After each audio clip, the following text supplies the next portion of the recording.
Muy buenos días. Tengan todos. Vamos a comenzar el live. Bienvenidos a este programa Entérate, donde yo, Marina Castillo, abogada de inmigración, te doy información sobre el mundo inmigratorio, te doy actualizaciones, respondo tus preguntas.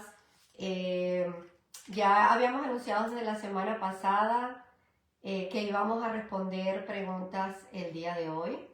Así que vamos a esperar un poquito para que se vayan conectando. Muchas gracias a todos esos nuevos seguidores que he tenido en estas últimas semanas. De verdad, gracias por seguirme, gracias por conectarse, gracias por estar acá pendiente de todo este mundo inmigratorio que a veces se vuelve tan complicado. Y vamos a comenzar como todos los programas a dar gracias. Gracias por las cosas que tenemos, gracias por la vida. Yo siempre he dicho que solo al abrir los ojos nos da la oportunidad de un nuevo día. Y ya con eso, por eso y solo por eso tenemos que agradecer. Así que gracias inmensas a ustedes que han dedicado su tiempo, ya se están conectando. Gracias a, evidentemente, por la familia que tenemos, gracias por la comida, gracias por el trabajo, gracias infinitas por todas las cosas que a diario podemos observar. Ahorita veo mi ventana y veo lo bonito que se ve allá afuera, la naturaleza que nos regala Dios todos los días, el cosmos, el universo, como lo quieran llamar. También quiero hacer un especial saludo a mis amigos de Facebook, que tengo muchos tiempos que no me conecto, porque lamentablemente estaba haciendo, intenté de alguna manera hacer la conexión cuando estaba haciendo mis programas con mis invitados, pero no he logrado todavía, y como dice mi amiga Adriana, la tecnología nos atropella a veces, y no he podido lograr todavía hacer simultáneamente las entrevistas con Instagram y Facebook, pero ya lo vamos a lograr. Sí, todo se puede, así que estamos en eso del tema del aprendizaje con la tecnología. Entonces, bueno, quería pues dar algunas actualizaciones pues de inmigración, para que tengamos algunas ideas de cómo está el mundo inmigratorio en estos días. La semana pasada recibimos una notificación del Departamento de Inmigración de USCIS que en cuanto a los exámenes médicos, gracias a Dios ya no hay una limitación de los 2 meses, porque eso nos tenía corriendo cada vez que se nos iban a vencer. Estamos hablando de los ajustes de estatus. Los ajustes de estatus necesitan generalmente exámenes médicos para poder ser enviado con la aplicación. Esos exámenes médicos, cuando tenían un año de vigencia, tenían que ser enviados desde la firma del doctor 2 meses nada más daban. Entonces esos 2 meses pues nos ponían a correr a todos. Estábamos así como que corriendo y siempre, aunque 2 meses parece mucho tiempo, no lo es. Entonces como que determinar cuál era el momento en que el aplicante tenía que hacerse el examen médico, para que entonces ya se determinara todas las formas, se terminara todo, eso no era fácil. Y bueno, gracias a Dios, ahora pues ya eso está solucionado, porque ese límite de los 2 meses ya no existe. Es decir, que los exámenes médicos van a tener la duración completa, es decir, de 1 año. Entonces, estamos tranquilos por ese lado. También pues tengo varias preguntas que me han hecho, que me colocaron acá. Y bueno, a todos los que se van conectando, por favor,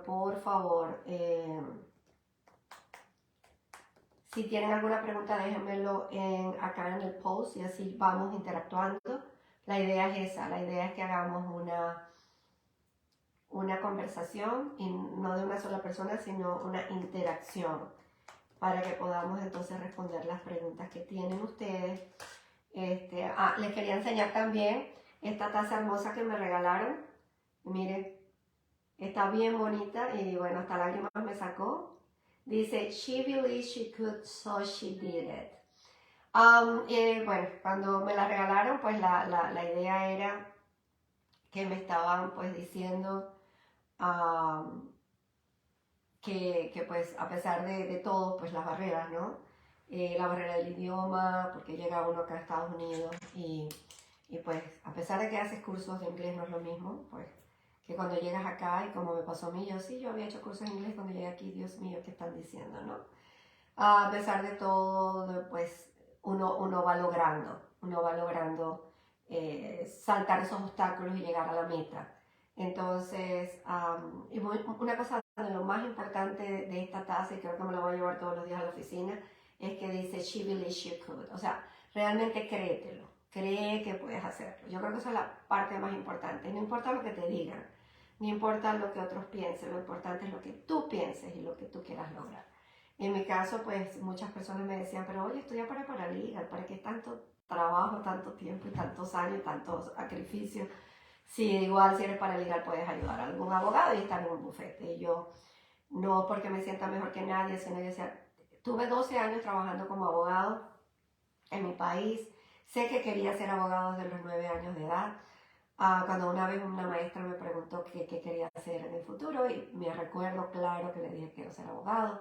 Y eso tiene muchas otras historias conectadas de razones por las que siempre quise ser abogado. Entonces decidí hacerlo y lo más importante es eso, creérselo a uno mismo, creer que puedes, porque muchos obstáculos, muchos retos, muchos desafíos, muchas lágrimas, por supuesto, en parte del proceso, pero al final vale la pena. O sea, ese sueño que tú tienes, cualquiera que sea, escríbelo y créetelo. Créetelo y ponle un plan de acción. No importa que sea pasito a pasito. Acuérdense que con un solo paso, pues se pueden llegar a 1000. Y como dicen por ahí, todo o 1000 pasos siempre comienza con uno. Entonces es importante también creérnoslo, creer que nosotros podemos. Y bueno, aquí tengo mi taza para recordarme que puedo, porque evidentemente todavía tengo muchos más sueños que quiero lograr. Pero bueno, vamos a comenzar también con otra. Estoy tratando de buscarlo acá en la página para podérselos decir de la mejor manera sin que...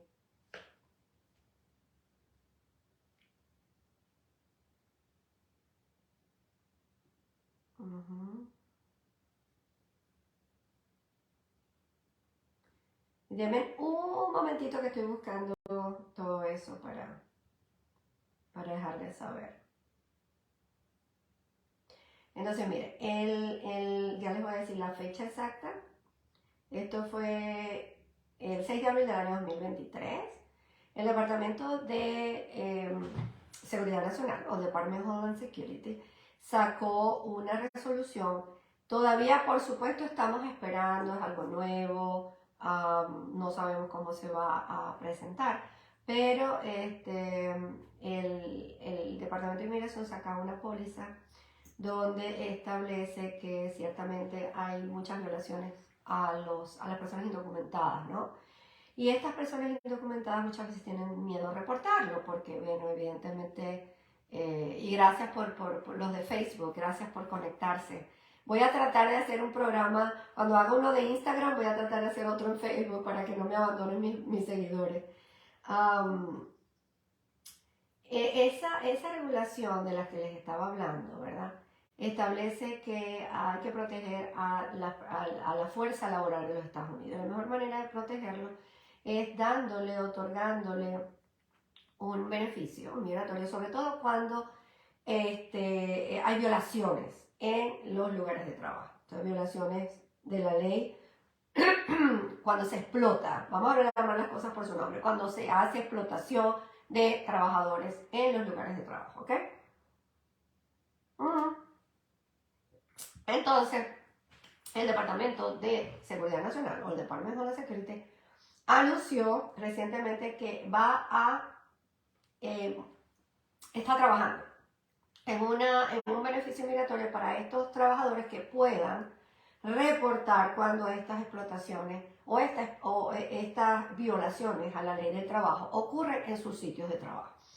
Entonces, lo que más me gusta es esta parte donde dice muchos trabajadores algunas veces tienen miedo de reportar las violaciones de la ley por explotación de empleados o de corporaciones en cuanto a todos los estándares que se deberían tener mínimos en los lugares de trabajo. O sea, recuerda que hay muchos estándares, muchos criterios y muchas regulaciones que tienen que ver con la seguridad del trabajador.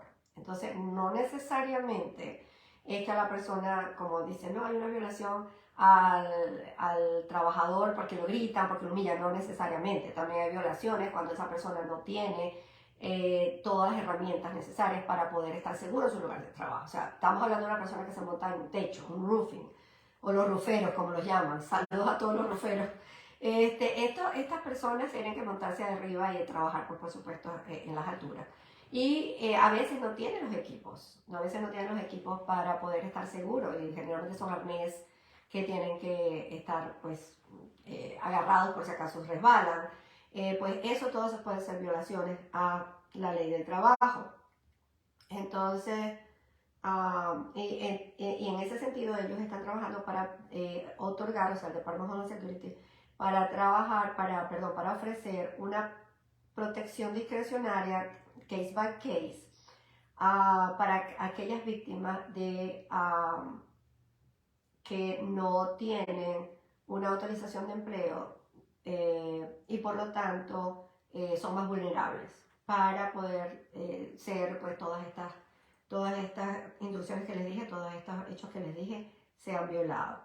Entonces ese beneficio migratorio espero que lo pongan en práctica porque se ve bien interesante, sobre todo que sabemos que esto es un país hermoso, maravilloso, y realmente estamos de acuerdo en que muchos de nosotros vinimos para tener mayores oportunidades que las que tuvimos en nuestro país. Pero también existen violaciones a la ley del trabajo, violaciones a las regulaciones que deberían seguir los empleadores. Un momentico, se me está enfriando el café.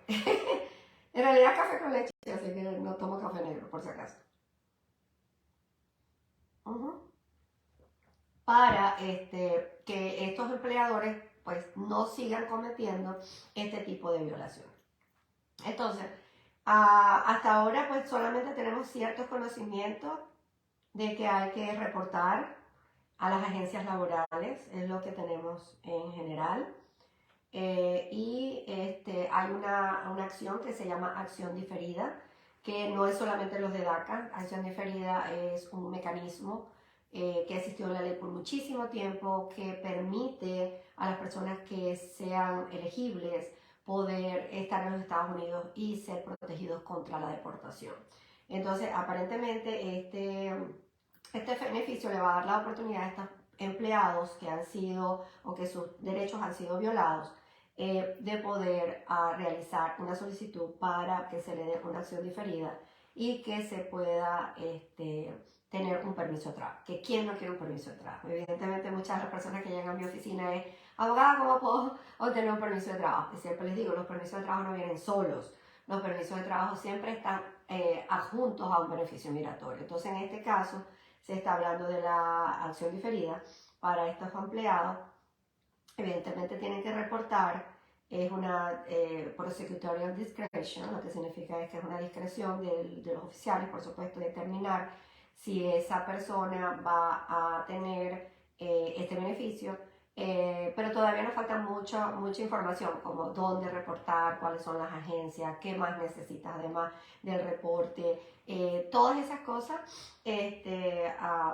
Todavía estamos esperando más regulaciones, pero de todas maneras es fantástico. Es fantástico solamente el hecho de que ellos hayan intentado esta iniciativa con respecto a la violación de las regulaciones de la ley del trabajo, con respecto a los trabajadores, ya sea del campo, ya sea de los labor workers que llaman, ya sea los profesionales, cualquier tipo de violación que se realice en el área del trabajo que conlleve a un reporte pudiera entenderse como la posibilidad de poder pedir esta acción diferida. Entonces, vamos a celebrar esto, es algo nuevo, todo lo que es nuevo hay que celebrarlo y esperemos que nos den más instrucciones para ver y poder anunciar más información por aquí. Esto está nuevecito, está de así saliendo del horno y quiero hablarles de eso porque la idea de este programa es actualizarlos, ¿no?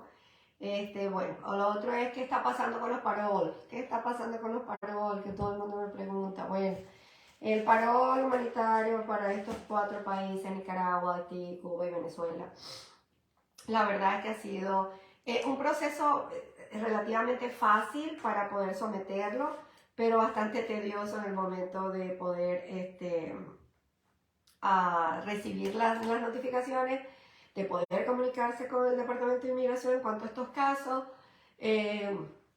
saber por qué unos fueron aprobados primero y los otros que están esperando todavía siguen para ser aprobados, pues muchas cosas están pasando que nos dejan pues muchas preguntas y sobre todo nosotros los abogados también nos estamos preguntando lo mismo. Lo que se ha comentado en los chats es que sí, lamentablemente por razones de haber no eliminado, pero sí reemplazado el paro humanitario que comenzó con Venezuela, que comenzó el año pasado, y después en enero se lanza el nuevo paro humanitario para estos 4 países, incluyendo Venezuela. Aparentemente, pues empezaron a ver, claro, hay diferentes regulaciones para cada uno, pero el de la I-134, que es el de paro humanitario para Venezuela, que se había sometido el año pasado, pues prácticamente se reemplazó por este de acá y empezaron a revisar rápidamente las I-134A para los otros países, porque ellos no habían sometido ninguno, Cuba, Nicaragua y Haití. Y Venezuela, entonces hubo, para mí, yo personalmente lo digo con mucha responsabilidad, un desorden, porque entonces empezaron a aprobar las I-134A y dejaron como que la I-134, que son las del paro humanitario solo para Venezuela, que fue del año pasado, lo dejaron como ahí en stand-by. Y de hecho todavía hay solicitudes que están esperando desde noviembre, a principios de noviembre, y ya van todos estos meses, entonces es complicado darles una respuesta, pero sí ya es importante que sepan que hay que tener paciencia. Yo considero que, bueno, si muchos me han preguntado, ¿vamos a someter la I-134A? Bueno, otra cosa que ha pasado es que la I-864P, que es la forma o la tabla de Poverty Guideline, que es el que nos dice cuándo tiene una persona, cuándo puede ser elegible para ser sponsor, para ser patrocinador, también cambió. Es decir, fue aumentado todos los números, hay que estar ojo con eso, porque si eso fue a principios de este año y si el aumento fue considerable. Entonces hay que estar también revisando esa información para ver si todavía calificas o si aún no te han dado respuesta, cómo puedes, por ejemplo, tener de pronto ya los taxes del 2022 y poder de pronto upload en el sistema para que ellos vean que sí calificas, porque de pronto ganas un poco más o ganaste un poquito más que en el año 2021. Entonces, estamos hablando casi de los I-134 que se sometieron el año pasado, que los taxes todavía del 2022 no se habían realizado. Y bueno, y de algunos I-134A, que son los nuevos paroles o la nueva forma que se utiliza en el paro humanitario, que también fueron sometidos antes de que se venciera el tiempo de los taxes, lo que llama acá el periodo de los impuestos. Entonces, que fue el 15 de abril. Entonces, si es así, sería bueno revisar esa parte para que no nos tome por sorpresa. Entonces, pero sí, ha habido bastante desorden, y lo digo con mucha responsabilidad, con respecto a cuáles fueron aprobados, confirmados y muchos confirmados nuevos cuando fueron sometidos en enero y otros que están desde octubre o noviembre están esperando. Entonces, ya esperemos que el Departamento de Inmigración tome acciones en este sentido para que pueda existir igualdad en cuanto a esta solicitud. Pero los que ya sometieron su parol, a menos que haya alguna diferencia muy, muy grande en cuanto a lo que habrá en el año 2021-2022, pues lo que se recomienda es esperar, revisar esa nueva tabla de Poverty Guideline para determinar si todavía eres elegible a pesar de que los montos subieron, y que si las taxes del 2022 son algo que te puede ayudar, puedas someterlo en el sistema. Entonces, si todavía sí, no puede ser que no califiques, entonces habría que hacer entonces tomarse la iniciativa de tratarse de una I-134A con un nuevo esposo. Es lo único que se me ocurre. Lo que pasa es que me han preguntado mucho si se puede someter la I-134A cuando la 134 esté pending. La respuesta es si tienes un sponsor diferente, puede ser que sí. Entonces, bueno, por ahí vamos con las actualizaciones. Los asilos también me han preguntado muchísimo. Los asilos, bueno, ¿qué les puedo decir? Los asilos pueden llevar 8 años, 9 años y no han dado la entrevista. Ha sido complicado. Todo este mecanismo, ellos ya indicaron que estaban en crisis, que las oficinas de asilo estaban en crisis con la cantidad de asilos que están recibiendo, y les voy a explicar un poquito por qué, pero va a tomarme un poquito de café ahorita.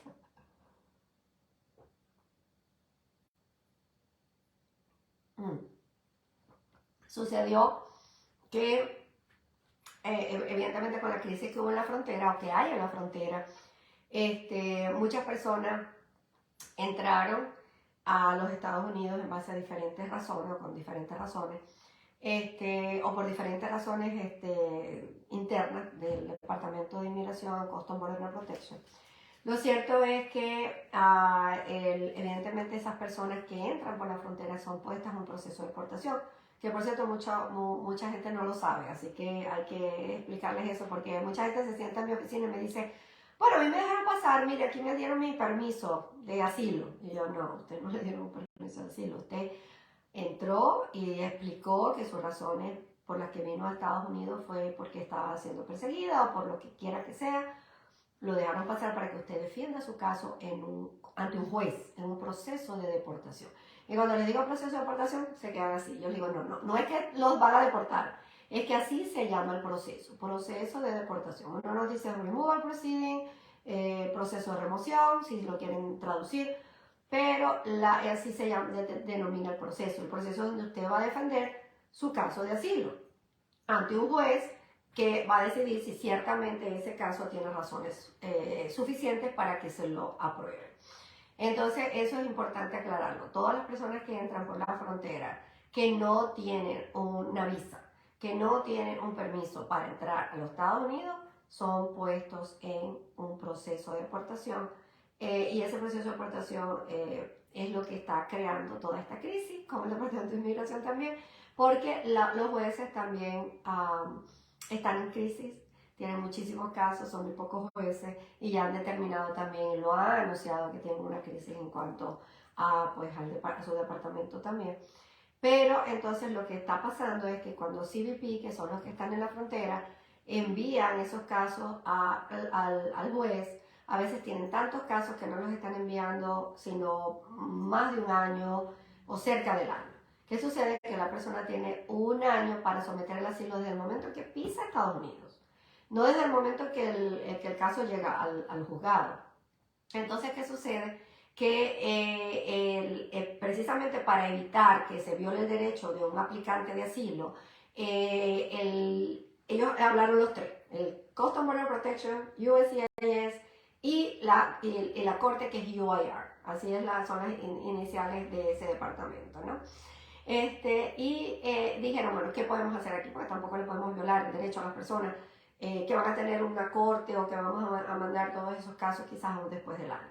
Entonces ellos mismos decidieron, bueno, vamos a ver cómo solucionamos, y decidieron que todos los casos que todavía no hayan sido enviados a la corte por toda la situación que está pasando en la frontera. Recuerden que el oficial de inmigración en la frontera no es que va a agarrar y va a decir, bueno, vamos acá y yo lo envío. No, él tiene que llenar muchas formas, tiene que llenar mucho contenido, tiene que explicar toda la situación de cómo se consiguió esa persona, qué fue lo que dijo, etcétera, etcétera, y de allí enviarlo a la corte. Entonces son cientos y cientos y cientos y cientos de formularios que tienen que llenar, y a veces pues no se dan abasto. Entonces el Departamento de Inmigración dijo, bueno, yo decía, y es ok, yo recibo los asilos, yo recibo las solicitudes, mientras el juzgado o la Corte de Inmigración no haya todavía recibido ese caso, ¿ok? Entonces el Departamento de Inmigración es el que está recibiendo los casos cuando el asilo es defensivo. El asilo es defensivo cuando corresponde a la corte y no corresponde al Departamento de Inmigración. Cuando el asilo es afirmativo, cuando uno afirma yo quiero que me den mi asilo, es con el Departamento de Inmigración. Cuando es defensivo, se supone que es con el juez. Yo me defiendo de un proceso de deportación y no me deberían deportar porque yo fui perseguido, yo tengo un video creíble de volver a mi país. ¿Ok? Entonces, pero ahora, precisamente para poder darle oportunidad al aplicante de que pueda someter el asilo en ese año, entonces los está recibiendo también USCIS. Exactamente, USCIS no los va a procesar porque no tiene jurisdicción, pero los recibe, tiene que emitir los receipt notices, que son los recibos, tiene que guardar el caso y después enviarlo a la Corte de Inmigración cuando este caso ya tenga cuando ya este caso esté file con la Corte, cuando el caso ya esté en manos del juez. Entonces imagínense todo ese trabajo que les ha caído encima, yo decía ayer, y por eso es que tienen crisis. De hecho anunciaron que tenían como más de 1 millón de casos, algo así. Entonces es bien preocupante la situación de las oficinas de asilo. Y otra cosa importante de los asilos es que las oficinas de asilo son oficinas que pertenecen al Departamento de Inmigración, a USCIS, pero son oficinas que están aparte, es decir, ellos tienen su propia estructura, tienen sus propios oficiales, tienen su propio memorando, tienen todo aparte de todos los demás de USCIS. Entonces, son oficiales que están preparados específicamente como oficiales de asilo. Y no es que cualquiera puede venir y decir, no, yo me voy a sentar aquí y voy a suplir. No, de hecho hay información de que la oficina de asilo tiene que tener al oficial como 2 años mínimo de preparación para realmente poder ya después ejercer como un oficial de asilo. Entonces, ya ahí se van imaginando todas estas situaciones por las que está pasando la oficina de asilo y las razones por las cuales estamos tan atrasados con el asilo. Entonces, lamentablemente, por ahora es cuestión de esperar. Hay algunos que, bueno, como los venezolanos, tienen pues la oportunidad de presentar el TPS y quizás algún otro beneficio que transcurra durante el tiempo de los años que hay que esperar, pero lo más importante es eso, tener paciencia. Yo sé que no es fácil, pero traten siempre de tener el permiso de trabajo al día, tratar de renovarlo antes de los 6 meses. Con las extensiones, algunas personas ya me han llamado a la oficina que han podido sacar, por lo menos en Carolina del Norte, su permiso de trabajo, su licencia de conducir con el permiso de trabajo o con la extensión que dan del permiso de trabajo. Así que bueno, lo importante es también hacerlo con tiempo. Entonces, aquí hay una Isabel, me está de Facebook. Saludos a mis amigos de Facebook, que de verdad los he tenido abandonados por varias semanas. Les he dicho que estoy tratando de ver cómo hago la transmisión cuando tengo invitados en Instagram, cómo lo puedo hacer por Facebook también, porque se me ha hecho complicado. Pero ahí vamos. Como dice Adriana, mi amiga, la tecnología nos atropella, pero ahí vamos. Entonces es importante también conectarme con ustedes. Isabel me dice, mi abogada hermosa, Dios me la bendiga grandemente. Muchas gracias por su ayuda. Ahora, después de 28 años, quiero ir a mi país y de verdad la recomiendo. No al 100%, sino al 1000%. Muchísimas gracias, Isabel. Muchísimas gracias, tan bella. Gracias por ese hermoso mensaje. Ya me hiciste el día, no me importa lo que pase hoy. Gracias a mí. Ese es en Facebook. Y acá tengo algunas preguntas en Instagram que las voy a ir respondiendo. Por favor, hagan preguntas, que para eso estamos. Me dice Salcerín. Abogada, yo llevo 9 meses por la visa K1, ¿en cuánto más se demoraría? Ahorita tiene un tiempo de procesamiento de aproximadamente 1 año. Las visas de fiancé. Se supone que era más fácil. Se supone que las visas de fiancé eran para traer a la persona más rápidamente que cuando la persona hacía visa de esposos. Pero lamentablemente no ha sido así. Porque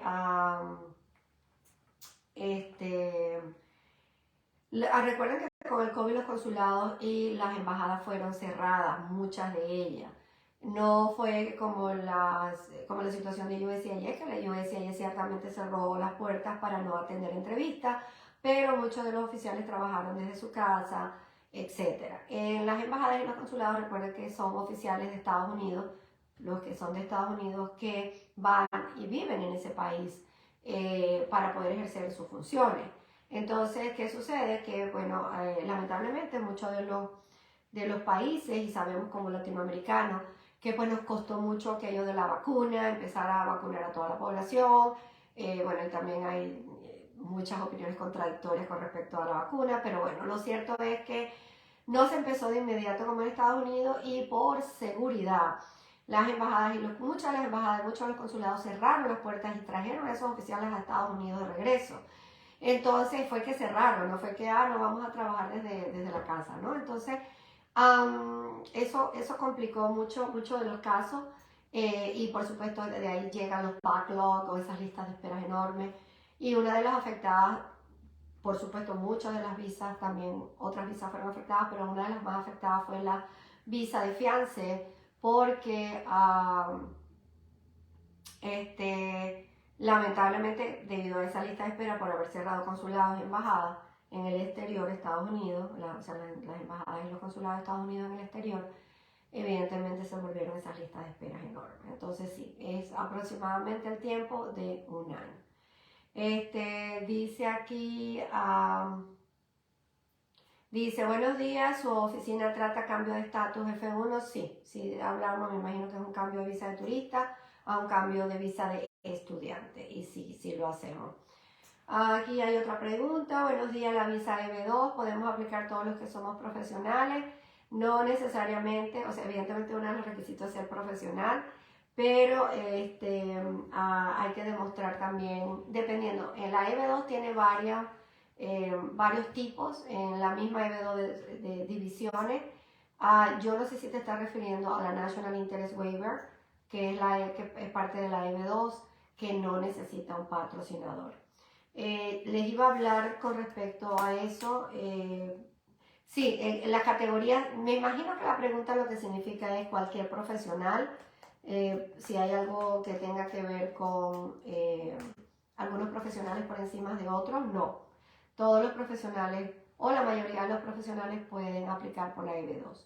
Recuerden por favor que la H1B ya cerró. Esa era otra pregunta que me habían hecho. Entonces, voy a buscarlo rapidito porque sí me gusta, aunque ustedes no lo crean, una de las cosas más fascinantes de inmigración es que las cosas cambian casi todos los días. Entonces, es una situación bien comprometedora para nosotros los abogados de inmigración. Pero quiero pues hablarlo tal como debería ser. Dios mío. Para que no nos confundamos. Pero con respecto a la pregunta, sí, pues la mayoría de las profesiones aplican para la H. Recuerden, por favor, que la H1B se necesita sponsor, patrocinador, porque muchos me han escrito indicando, pero bueno, ¿cómo puedo yo? O sea, algunos me imagino que se imaginan que es como un parol humanitario, que uno llena las cosas así por online y todo lo demás. Ciertamente hay un registro online para la 8.9, pero se necesita un patrocinador. Entonces, aquí ya estoy y no cargo mis lentes, así que...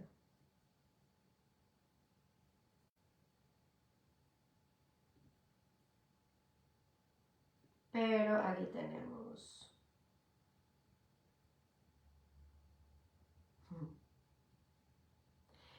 lo que les quería decir con la H1B es que ya el proceso de registración terminó en marzo, así que hay que esperar al año que viene para hacerlo. Pero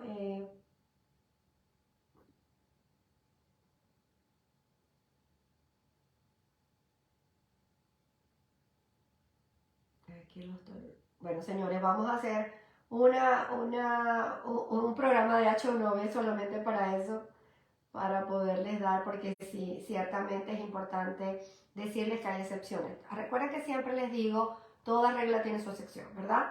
Entonces, a pesar de que ciertamente el registro ya terminó, en marzo para estos profesionales que sí consiguieron patrocinador y que están dispuestos a hacer ese caso para que puedan venir a los Estados Unidos o estando aquí puedan hacer un cambio de estatus.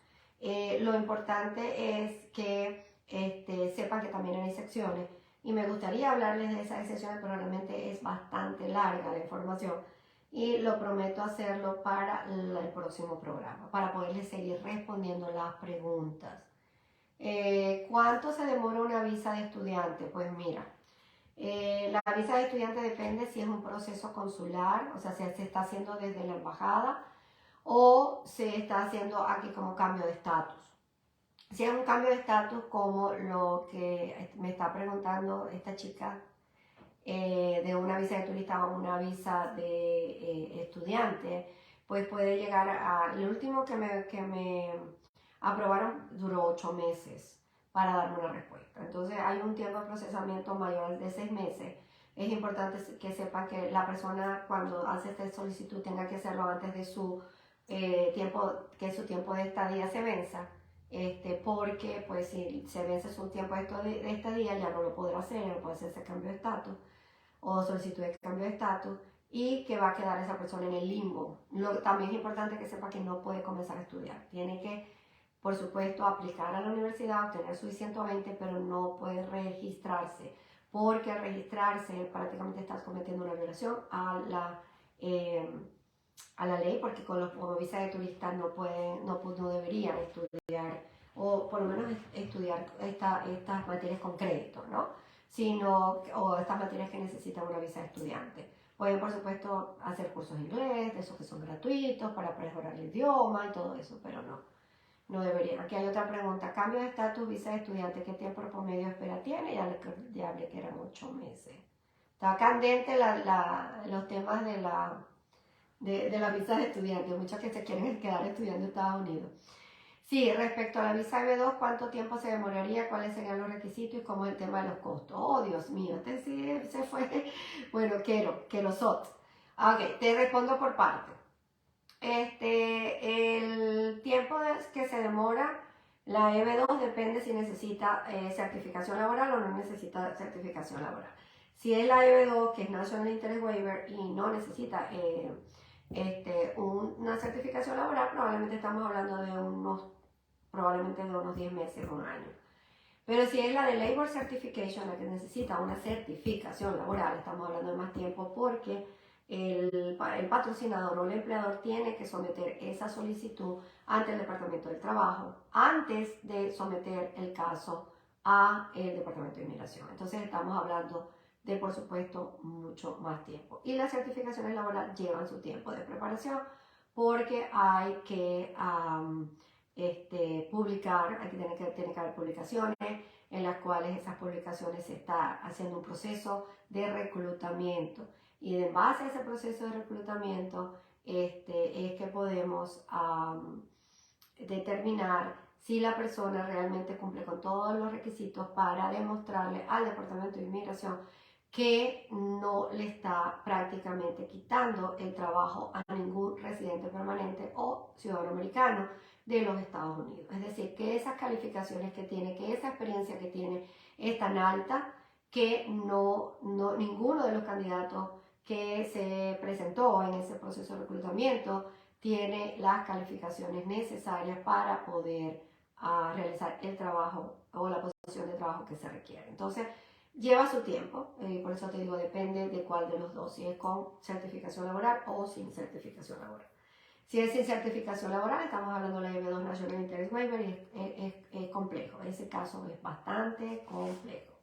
Necesita demostrar varias cosas, entre las cuales que tiene unos requisitos muy por encima de los estándares, que ha tenido premios por su trabajo, reconocimiento, que ha sido juez en algunos eventos, que ha participado o que forma parte de algunas asociaciones en las cuales se les ha reconocido ese trabajo, que ha hecho aporte a su campo de trabajo. Es decir, es una visa compleja. Muchas personas que me han llamado para la H1B pudieran haber calificado o pueden calificar para la EB2 porque no se imaginan que tienen tantas calificaciones hasta que uno les empieza a preguntar. Ok, entonces aquí tengo algunas preguntas que me dejaron posteadas el día de ayer cuando hicimos este video donde dije que iba a hacer hoy la de preguntas y respuestas. Y una de las preguntas es ¿por qué han tardado tanto algunos TPS venezolanos? Ay Dios, me encantaría tener una respuesta específica, pero lamentablemente no la tengo. Yo diría que mi opinión personal es que evidentemente hubo muchas nuevos beneficios, por ejemplo el paro humanitario con los mismos oficiales, ¿no? Evidentemente los TPS deberían haber tenido prioridad porque pues se ha enviado desde hace tiempo, más sin embargo no parece en estos momentos ser prioridad, pareciera que la prioridad son otras visas, sobre todo. Y esta también es mi humilde opinión, la digo con mucha responsabilidad, el paro humanitario está bajo un juicio. Entonces el paro humanitario para estos 4 países, Venezuela, Haití, Cuba y Nicaragua, está bajo un juicio que no sabemos qué va a pasar. Entonces asumo yo que mientras más rápido saquen todos estos parones humanitarios, que son muchísimos, puedan entonces ellos determinar que entonces van a seguir con los TPS. Pero también otra cosa que está pasando es que ellos ya anunciaron que iba a haber un aumento en las tarifas. Déjenme ver cómo va eso porque tampoco lo he revisado esta mañana. En las tarifas de gobierno, de inmigración. Y no sé si va a ser pronto, si va a ser...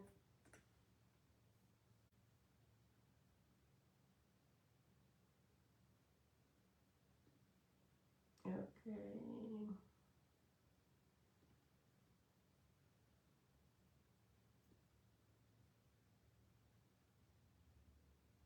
Entonces, como ya hicieron ese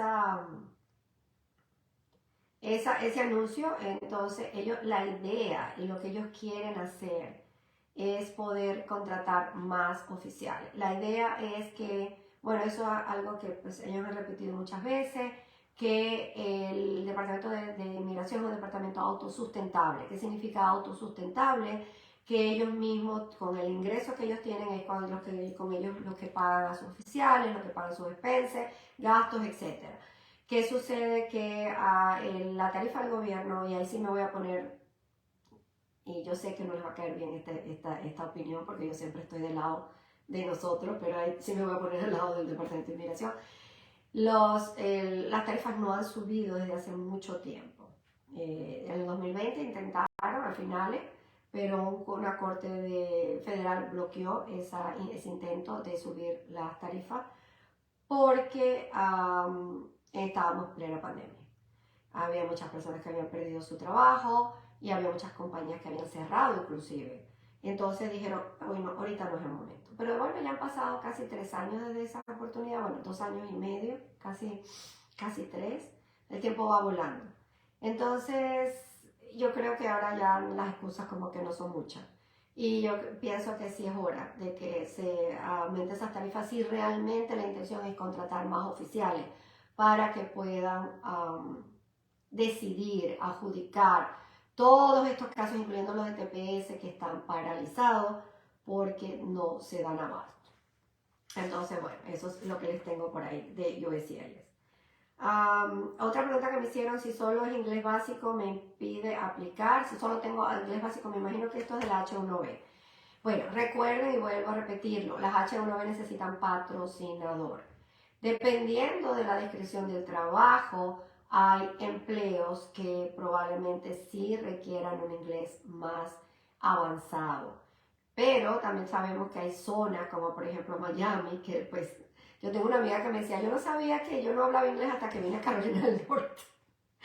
Porque yo hablaba malísimo el inglés y por allá la gente no me entendía. Entonces, pues si el patrocinador o el empleador cree conveniente que tu inglés sea básico y que tú puedas generar tu trabajo de esa manera, pues no, acuérdense que hay diferentes lenguajes, acuérdense de lo que les dijo mi amiga Carol Joy la semana pasada, hay diferentes lenguajes, ella se hizo paso con el lenguaje de las matemáticas, eso no se me olvida. Yo me hice paso en este mundo de Estados Unidos con el lenguaje universal de las matemáticas, yo no hablaba inglés casi. Y a través del lenguaje de las matemáticas, porque pues le encantaban las matemáticas, era ingeniero, o es ingeniera. Ella pudo conseguir un trabajo, ella pudo conseguir meterse en este mundo sin necesidad de que su inglés fuese tan avanzado. Entonces, pues opciones hay, lo que hay es que buscarlas. Así que dependiendo de lo que piensa el patrocinador, de lo que sea la descripción del trabajo, va a necesitar un inglés básico o un inglés más avanzado. Pero sí los animo a estudiar inglés si quieren venir a los Estados Unidos, porque no solamente por el trabajo, a lo mejor ven a Miami y no hablan inglés, es por todo lo demás, todo lo que significa es vivir en los Estados Unidos.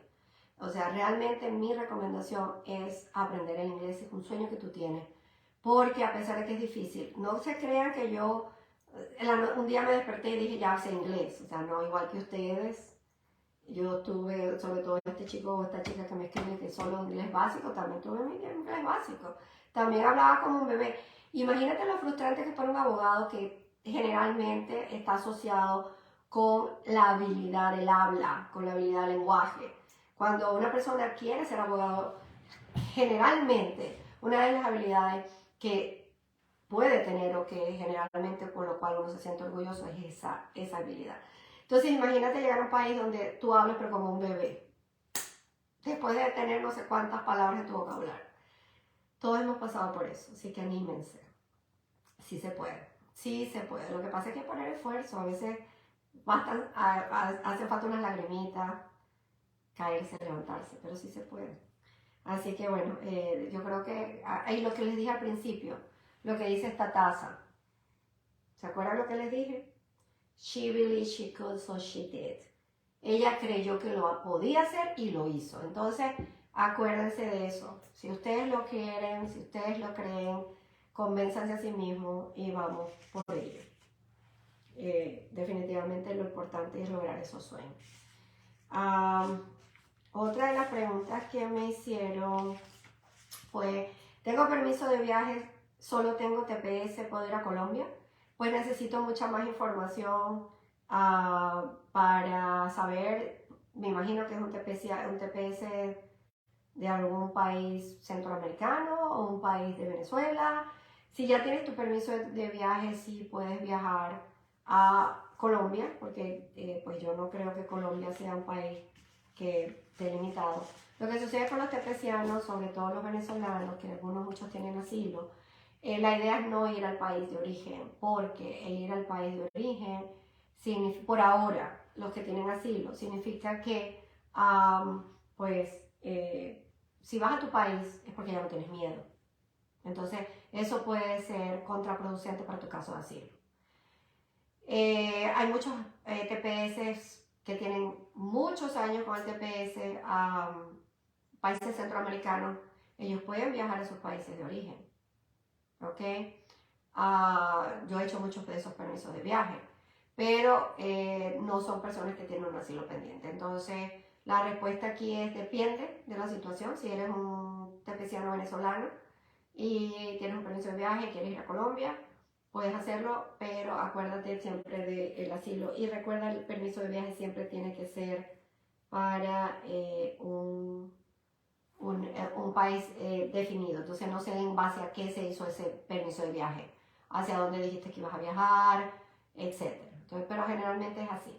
Lo otro es que para los permisos de viaje, por favor, eso lo quiero decir 20.000 veces, no se dejen llevar por los paraligas, no se dejen generar por los llenapapeles, no se dejen llevar por notarios que hacen este tipo de casos, porque resulta que hay que hacer una evaluación de esa persona que va a salir del país, porque todos los permisos de viaje, aunque ustedes no los crean, son riesgosos. Entonces, ¿qué sucede?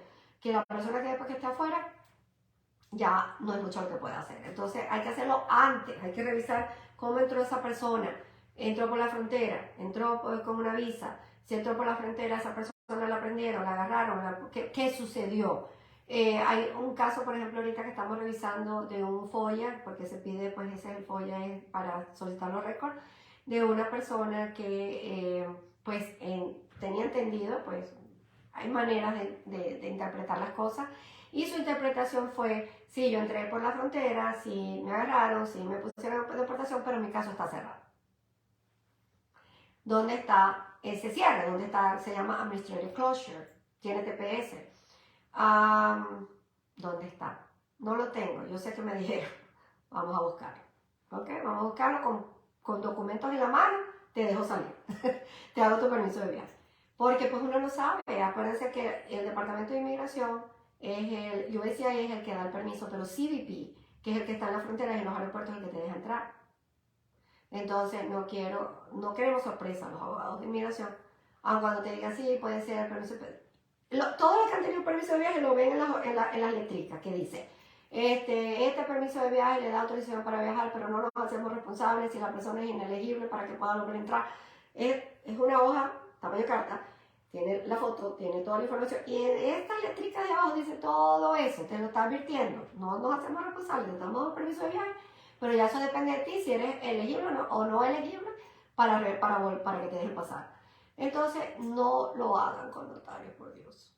No lo hagan con paralegals. Ellos no saben solamente sino llenar de ti, Marín, de 250, mínimo. Así no se llena la forma. La forma, lo he dicho hasta el cansancio, tiene 12 causales de inadmisibilidad, que aunque ustedes no lo crean, están allí para determinar si eres o no elegible a un beneficio. Y una vez que se envía esa información, ya toda tu información está en la base de datos. A veces es preferible que ellos lo sepan que tú estás aquí. Si realmente no tienes ninguna opción para que puedas estar tranquilo como lo has estado hasta ahora. Y me han dicho, ay no, y le han dicho a otras personas, no, es que la abogada no me quiso ayudar. Lo acepto, si así lo quieren ver, pero yo prefiero 1000 veces decirle a una persona que no tiene opciones por ahora y que busquen segundas, terceras, cuartas, quintas opiniones, porque no soy perfecta, a decirles, mira, vamos a hacer algo y de pronto los voy a poner en una peor situación de la que ya he estado. Entonces, es importante cuando hagan esos permisos de viajar. Gracias por esos corazones. Me encanta. Que puedan salir por lo menos con menos riesgo. Evidentemente los abogados no pertenecemos al Departamento de Inmigración, no sabemos qué puede pasar, pero sí podemos minimizar riesgo. Eso es lo que hacemos, minimizar riesgo. Entonces, bueno, yo creo que he respondido todas las preguntas, ya son más de las 10 de la mañana.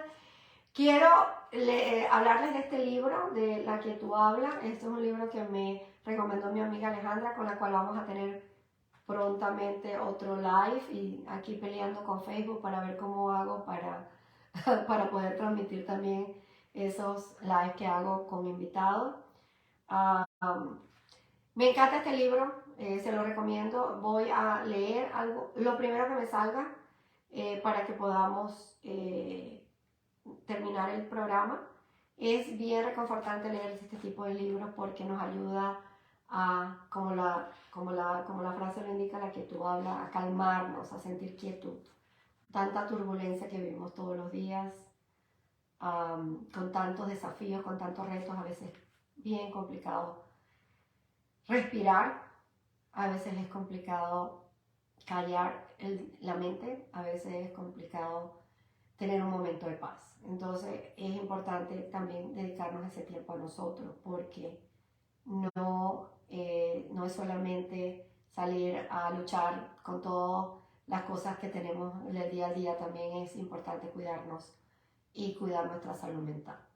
Entonces, bueno, esto es lo que me salió. Vamos a ver si a alguien le ayuda. Esa es la idea. La necesidad de oponerse, de resistirse y de excluir está incorporada a la estructura misma del ego, ya que esto le permite mantener el sentido de separación del que depende su supervivencia, es decir, del ego.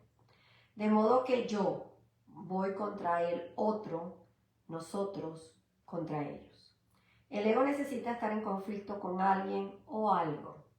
Eso explica por qué buscas la paz, la alegría y el amor, pero no puedes tolerarlos por largo tiempo. Dices que quieres la felicidad, pero eres adicto a tu infelicidad algunas veces. En último término, la infelicidad no surge de las circunstancias de tu vida, sino del condicionamiento de tu mente. Se los dejo. Entonces es importante que sepamos que a veces la felicidad también depende mucho de nosotros y de la perspectiva que nosotros le demos a las cosas que nos están pasando. A veces vemos las cosas y pues creemos que es lo último que nos va a pasar en nuestras vidas y que ya va. Algo peor no nos puede venir. Y resulta que simplemente es un desafío, un reto para poder aprender y que las próximas veces que nos pase algo parecido sepamos cómo actuar. A mí me da, y lo digo aquí con mucha responsabilidad como mamá, que muchas de las veces que mis hijos me hablan de algo, evidentemente con la vulnerabilidad que se abren conmigo, yo los oigo, los escucho, pero también dentro de mí misma, o sea, mi ser, yo digo, lo que para ti, trato de no decírselo de esa manera porque pues, si no los invalidas, pero es complicado decirle a un adolescente, mira, eso que te está pasando no es el fin del mundo, eso que te está pasando es el comienzo de muchos otros retos y desafíos que vas a vivir a lo largo de tu vida y que tienes que aprender que hay que buscar soluciones y ver cómo se van desarrollando las cosas, porque no es el fin del mundo. Importante es escucharlo, validarlo, pero a la vez te vas dando cuenta ya que esas cosas, cuando tú las pasaste, también creías que te ibas a morir, también creías que se te iba a ir el mundo. Y te fuiste dando cuenta a través del tiempo de que siempre hubo una solución, siempre se desencadenó algo que de alguna manera hizo que eso que te estaba pasando, que supuestamente era el fin del mundo, ya no lo fue más. Entonces, les dejo esa por allí. Vamos a tratar de hacerlo a final de todos los lives que haga para poder hablar un poquito de... Me encanta, me apasiona ese tema, sobre todo porque conseguir la paz no es fácil. Yo me recuerdo cuando yo estaba pequeña, yo soy católica, para los que no lo saben, y cuando estábamos pequeñas estudié en un colegio de monjas toda mi vida, hasta que me gradué del bachillerato. Pero yo recuerdo que cuando yo estaba muy pequeña, que nos llevaban a la misa y todo esto, o en la escuela, entonces siempre decía que Jesús decía, mi paz les dejo, mi paz os doy. Y yo decía, ¿qué era la paz? ¿Pero por qué tanto mencionan la paz? ¿Qué tan importante es la paz? Claro, estaba yo pequeñita, estoy hablando de 7, 8 años. O sea, en ese tiempo uno lo que está es brincando, saltando, jugando, y pues siempre tiene un mundo de pensamientos diferentes, ¿no? Y no me parecía, y como siempre he sido como medio abogada, entonces tratando de ver las cosas de alguna otra manera, o de preguntarme el porqué de las cosas, yo decía, pero es que ¿por qué darle tanta importancia a la paz? ¿Por qué? Y ahora hoy en día digo, Diosito, qué importante es la paz. Tener esa paz que a veces nos dejamos quitar, o tener esa paz que no sabemos preservar, es tan importante para muchas cosas, para tu tranquilidad, para tu salud mental, para poder llevar a cabo todos esos retos, desafíos, para llevar a cabo todos tus roles que tienes que hacer de mamá, de hija, de trabajadora, de esposa, de ama de casa, de todos los roles que tenemos que hacer el día a día y estar cuerdos todavía. Entonces, les dejo esa reflexión. La felicidad muchas veces depende de nosotros y hay que buscar la paz dentro de nosotros mismos, esa quietud para que no nos dejemos influenciar por el ego, que muchas veces lo que quiere es que pierdas esa paz y estés en turbulencia, ¿no? Atormentado.